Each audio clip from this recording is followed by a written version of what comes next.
What's up, dudes and dudes to the internet, my fellow reptilian? My name's Scyushi, and we're back again with some more Trove to Trove. And today we're going to be talking about the Gunslinger. Talking about more specifically how you're going to end up building it for U9, most of all U10, and then just Shadow Towers in general. This is going to be my 2019 video for him. Now, granted, I know that we had the ranked, by popularity, worst to best classes, or worst to best whatever popularity contest for all of the characters, and I ended up mentioning in that video how I was going to be going through the list of the more popular characters, making my tutorials in those orders. So with that said, normally I should actually be doing a tutorial of the Neon Ninja, but instead we're going to be doing Gunslinger just because Neon Ninja is a little bit more complicated, just because we have to do a proper rage speed build and stuff like that. So I gotta get things a little bit more prepared for it, and I'm a bit pressed on time. So hopefully you're okay with the Gunslinger tutorial. Anyways, let's jump right into it. So Gunslinger is going to be one of those characters right off the bat that I will mention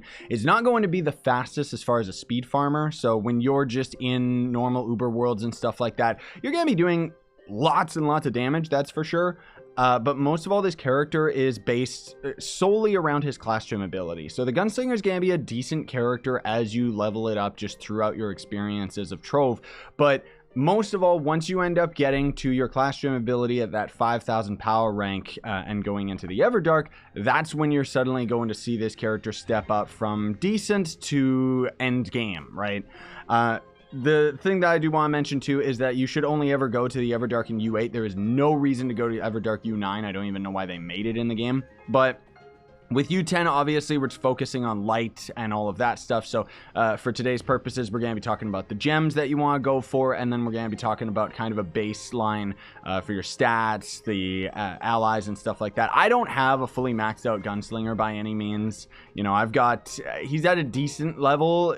Pretty much he has all of my, all my most powerful magic gems and stuff like that. But for the most part, I don't have like a full crystal set. So keep that in mind. So Gunslinger, as far as speed farming is concerned, you know, I would recommend that you go for a Knight subclass ability. Try to get your Knight as close to 30,000 power rank as you can. If you can just get 30,000 power rank, it's great, because your base movement speed on the Gunslinger is not going to end up being that great. So I would rely on a Knight subclass ability to give you the 125 movement speed that you end up getting for having 30 KPR. Now, you still want to go for any movement gems. This is pretty much just standard as far as Trove is concerned. You want to build every single character in the game, most of all towards movement, just because there's not really any reason to take any of the other gems, because the damage gems don't really hold their own. So I would recommend that you have Pyrodisc, you have your class gem ability. Explosive Epilogue is really good for any ranged characters, because as you're shooting enemies, it has a chance to have the enemy explode, which not only causes a lot of damage, but can also end up attacking all the enemies around you, or around that enemy, I guess I should say. And that's pretty much the best way that you can optimize damage for any ranged character in the game, because ranged attacks just generally kind of suck. Gunslinger's not too bad, because a lot of your shots will actually have a little bit of crowd control, as opposed to somebody like the Shadowhunter, for example, where he's kind of a single target character, except that he's just got a machine gun. So you can, we will do decent damage as we end up just slowly building up. But most of all, your charge shot is going to end up being okay when you have it built up. That's where you're getting all of your AoE crowd control, and that's where the class gem ability is going to be what you're going to be relying on as far as just your normal speed farming, because whenever you end up getting to bosses and stuff like that, usually they're surrounded by a bunch of minions. I'll kind of show an example right here. And if you're just shooting the boss all on its own, there's a high probability that you're going to get caught on all of the other guys. This is a poor example, but either way, you can see as soon as we go to our ult, it's just decimating all the enemies. And I don't think I'm rocking. Oh, I am rocking a Crystal 3 face and hat. Huh, how about that? But that's just a Crystal 3 or a Crystal 1 gun, and you see, we just destroyed that dungeon in 2 seconds flat. Now, here's the thing, is in U10, the dungeons are a lot closer to one another, so you're going to be kind of hard-pressed to have your ult up as much as possible, because that's where all of your damage is going to come from. And so long as you can kind of optimize that, you're going to be okay. This will be in our better example of crowd control here, where we're going to just destroy all these things. But my point is, most of all, 5-star dungeons are going to be a bit of a problem with this guy. This is why you can main Gunslinger for sure. You've got the damage output, but you're just not going to end up being as fast as some of the other characters because you are reliant on actually using your ult in order to end up doing high amounts of damage. And when you get to a 5-star dungeon, there's just honestly not going to be as much time between you going from one objective to the other, to the other, to the other, while still waiting for your ultimate. So this is where I like to use Chromatic Cubesley, you know, because that's going to reduce your cooldown time by 25%. So your ultimate is the biggest one affected by this. And then I also like rocking Chromatic Emblem if you can, you know, sacrifice the defense of having something like, you know, having more defensive like Cubic Curtain, or, well, not Cubic Curtain, but the defensive Unyielding there, that's it. Cubic Curtain is another gem that I would recommend, but we'll get into the gems more specifically in a moment. Death Defying is something that's just a given. You can rely on using other flasks in this game, but I just always go for Death Defying because, in all honesty, you know, what I always say to people is that if you've built your character properly, not that Trove has complex builds or anything, that is to say, if you've built your character properly and have nothing but damage, you're gonna end up getting destroyed by these enemies because they're very powerful. You're just gonna end up getting one shot over and over and over again. So that's where it pays to have Death Defying. You can always sacrifice Death Defying for another flask if you want, you know, depending on if you want to actually take Conjurers is a good one, because then you have a chance of recovering your flask every time you trigger Magic Find, and whatever else. If you want to go for that route, you can, but it means that you're gonna have to watch yourself a lot more when you're fighting enemies, and you might have to actually sacrifice one of your emblems in order to end up getting Unyielding. Now, here's the thing. You can see, as far as the damage is concerned, you know, I'm using Arcane Emblem. That's because I don't have this character built towards U10, because in all honesty, if you have enough damage, you don't need to be using Arcane. So you could swap this out very easily for Unyielding. If you're lower tiered and you don't have 100% crit hit, then you can definitely go for Sure Strike, which is going to give you, I think it's like 20% towards your crit. And I mean, again, if you can sacrifice having Sure Strike, then it's going to just end up being a little bit better for you. And this is why, again, I usually go for Death Defying, because the other options is you're going to have to use Unyielding or some type of an emblem that is going to end up being defensive for you. Or if you go for Death Defying, you could always sacrifice your damage output for Trailblazing, because it's just going to give you generally more movement speed. But that's where the Gunslinger's base movement speed, unless you have like Pyro Disc and all, you know, and Trailblazing, and you're not using Chronomancer Cubesley, instead you're using Prefect Penguin. That's the alternative one that you want to use as an ally, because this is going to work the same as Raptor Berserker, where you tag an enemy and you're going to end up getting a movement speed buff. But that's where you're sacrificing your cooldown reduction. And again, where I would argue that it's probably better, depending on what your power rank is of your knight, to just go for your knight subclass ability, because that's going to be steady movement speed that will be consistent between dungeons, rather than having to rely on all of these other things to end up triggering at the perfect timing, so that you can end up having that extra movement speed. And on top of that, the Gunslinger just is not really going to have the highest base movement speed, as opposed to somebody like the Lunar Lancer, where you're just going to end up being a lot faster. As far as gear and gems and all that stuff is concerned, I mean, the ideal stats that you're going for, always 100% crit hit. That's just a given. You can see I've got a little bit too much here, honestly, because my gems are built for another character. But then, as far as your magic damage is concerned, you know, anywhere from 100,000 and up is going to end up being good for you. And then for your crit damage, anywhere from, let's say, 1,300 and up. One thing I do want to give as a little pro tip here is crit damage only really comes into play as soon as you get your base damage to about like maybe 85 to 100k damage. Because otherwise crit damage just doesn't scale off of it properly. I don't know, it scales very strangely. So usually I find that there's not really much reason to invest hardcore into crit damage until like way later. But that said, you know, we're talking about a late game build anyways. As for the ring, I mean, I'm just using a Magic Find one. You want to get Crystal Gear as soon as possible, and you want to have your second or third stat when you're talking about Crystal Gear. You want to have crit damage and attack speed. Those are pretty much the big stats that you want. You can see I actually don't even have attack speed on this. I have max health just because I was re-rolling this on a re-roll event.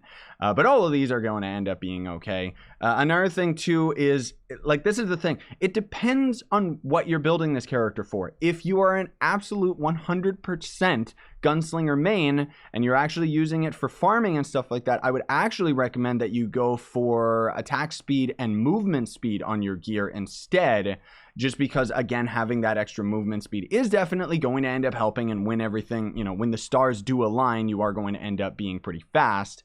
But I only really use the gunslinger for shadow towers, and that's what most people are going to be using it for, and that's why I have my build specifically for that. So it's entirely up to you whether or not you want to actually bother building this character for both Shadow Tower and for normal farming, but it does mean that you're going to have to get your hands on twice as much crystal gear. That said, most of the Shadow Towers, so long as you're strong enough, and even if you gotta use friends, it's okay, because you can probably sacrifice the crit damage on all of your gear just to have the max, you know, the higher movement speed and attack speed. I would probably recommend that you go for that if you're trying to main gunslinger, as far as just normal farming on top of just shadow towers in general, right? So again, ally is just going to be Chronomancer, Cubesley, or Prefect Penguin. Now, as far as the gems are concerned, well, this is where, you know, I kind of already mentioned the way that you're going to be going for these. Cubic Curtain is always a really good one to have, just because it's very defensive. You know, it's going to give you a little bit of invulnerability frames here and there, because otherwise Trove doesn't really have that. So Cubic Curtain is just a given if you're going to be doing Shadow Towers, and even if you're just farming, I would recommend it. I have Mired Mojo, but I normally would have Explosive Epilogue. Explosive Epilogue, again, I mentioned, ends up having the explosive attacks, so that's really, really good. And then you want your overcharged class gem ability. These are fully augmented gems, by the way. You know, obviously we're talking about completely maxed out.